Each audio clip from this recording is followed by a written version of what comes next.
Pemirsa, pengusaha villa di Bali mengeluhkan maraknya warga negara asing WNA yang ikut menyewakan villa. Pemerintah dan seluruh stakeholder terkait lainnya diharapkan segera membentuk tim khusus untuk mengawasi WNA yang menjalankan bisnis ilegal melalui media sosial.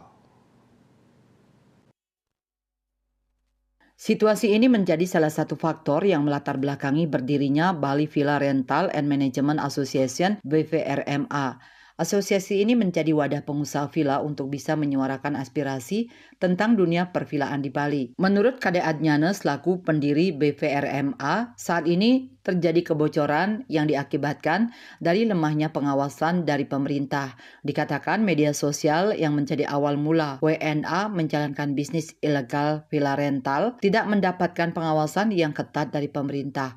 Untuk itu pihaknya berharap kepada pemerintah dan seluruh stakeholder terkait lainnya untuk membentuk tim khusus untuk mengawasi WNA yang menjalankan bisnis ilegal melalui media sosial. Karena pada saat mereka berjualan di sana, kemudian melakukan upaya-upaya marketing di sana, ya, dengan Instagram, dengan Facebook, dengan TikTok, mereka melakukan upaya-upaya marketing ketika mereka mendapat inquiry, mendapat booking, dan mereka jadi langsung dieksekusi oleh mereka sendiri dengan komunitasnya, gitu, tanpa diketahui oleh pemerintah ataupun stakeholder pariwisata lainnya yang harusnya ikut mengawasi ini tidak sampai di sana pengawasannya, gitu. Jadi mereka betul-betul eksklusif sekali, apalagi sekarang ini banyak bermunculan villa-villa yang tanpa izin. Dan mereka ini background-nya adalah mereka menyewa villa itu tahunan, kemudian disewakan harian dengan kedok yang stay di sana setiap hari itu adalah teman-temannya sendiri, seperti itu. Sementara itu, Agus Suryanata yang juga selaku pendiri BVRMA mengatakan asosiasi ini dibentuk untuk menjaga ekosistem industri pariwisata khususnya villa rental yang lebih kondusif. Pihaknya mengaku sangat dirugikan dengan maraknya WNA yang melakukan bisnis villa rental secara ilegal di Bali.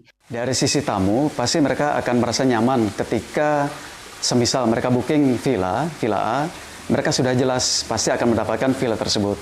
Jadi tidak akan ada penipuan-penipuan yang saat ini dan banyak sekali terjadi. Mereka merasa tertipu dan siapa lagi yang akan kena kalau bukan kita. Kita sebagai pelaku pariwisata khususnya di pervilaan merasa dirugikan juga. Jadi dengan adanya asosiasi ini kita berharap bahwa iklim pervilaan kita, ekosistem kita ini semakin kondusif.